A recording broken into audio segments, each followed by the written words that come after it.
And what do clothes mean to you? A lot. Maybe, I don't know, the world. I mean, clothes are, you can express who you are on the inside and show it to everybody before you even say anything. And I think that's kind of magical almost. If magic isn't real, then clothes is the closest you're going to get to it. It's the most amazing feeling. I feel like a goddess in Rory's clothes.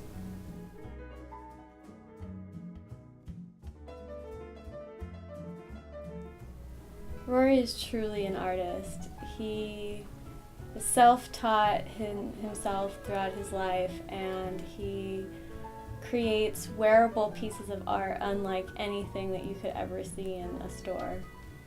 Every piece has its own story and is tailored to a specific time period or piece of history.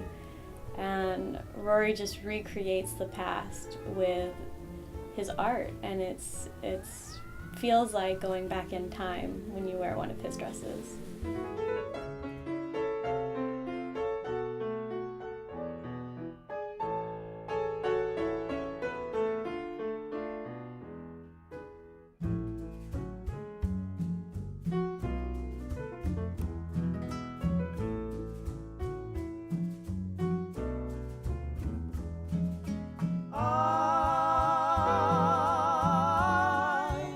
Un suave murmullo en el silencio de una noche azul. My early influences actually was I used to see my mom sew, but she would sew for my sisters, and so it never really. I used to tell her I was in elementary school, and they would have the PTA fashion show for the kids, and I would encourage my mom to include me in there, that I want her to make me shirts or pants or something, and she would do it. Arguing, she would say, "Okay, I'll do it." So she'd put me in the shows, and the parents would make clothes for their children, and so I was in the fashion show in elementary school. But I'm the kind of person, I feel like I've always wanted to work with mosaic and blown glass and cut glass and stained glass. I work with jewelry. I want to carve wood now. I mean, I feel like I could do anything, and it's crazy, but I think we should always make an attempt to try anything. Nothing is impossible.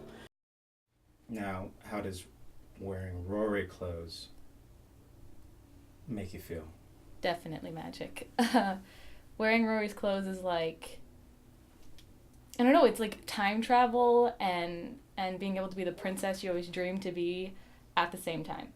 It's like, it's mind blowing that he can put literally a piece of art on you. It's like if you rip something from Picasso or Michelangelo and you put it on clothes, and Rory did it, and you get to wear it, and it's mind boggling.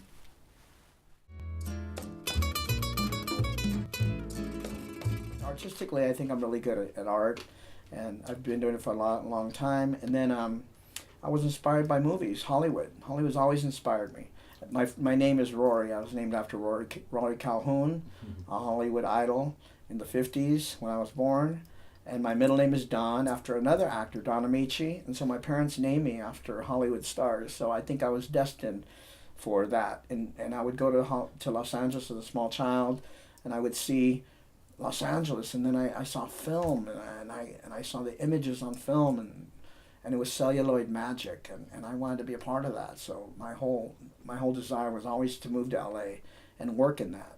And so I see old movies. I'm inspired by the great costumers, the designers at MGM, Paramount, at Fox, Universal, and I know all the great stars, and I know have books on Hollywood and books on costuming, and it fascinated me because they created a different world, and it was a make-believe world, but it inspired millions of people all through the ages of film.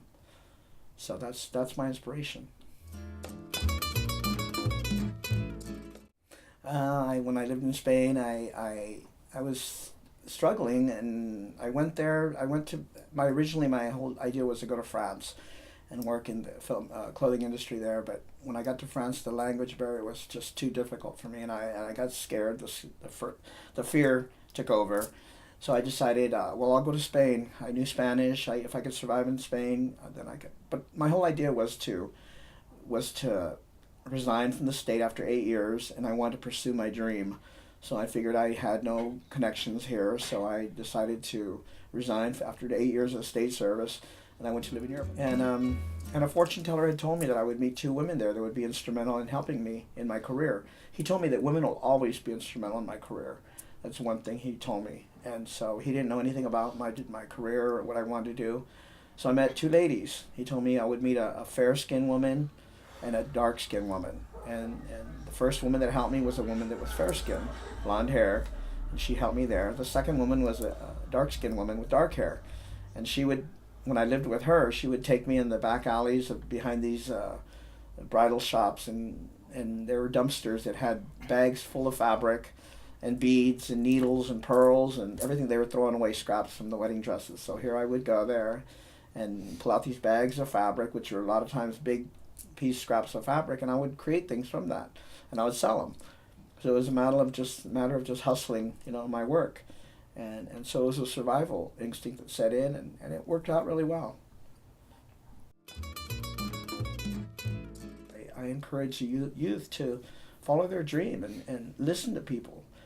Let me give you advice so that you don't have to go through what I went through. But in a sense, it makes you who you are also. It made me who I was, that I struggled. I suffered a lot. And so I feel that, through the suffering, it makes you a better artist. Everybody needs to have a little bit of where they wonder where their rent's coming from and where they're going to get their next meal, because that makes you even more strive to be more passionate about your work. I think you could call many people designers, but if they haven't suffered, or their art, or any artist, if they haven't suffered a little bit for their art, then I don't know if you could really call them an artist or a designer.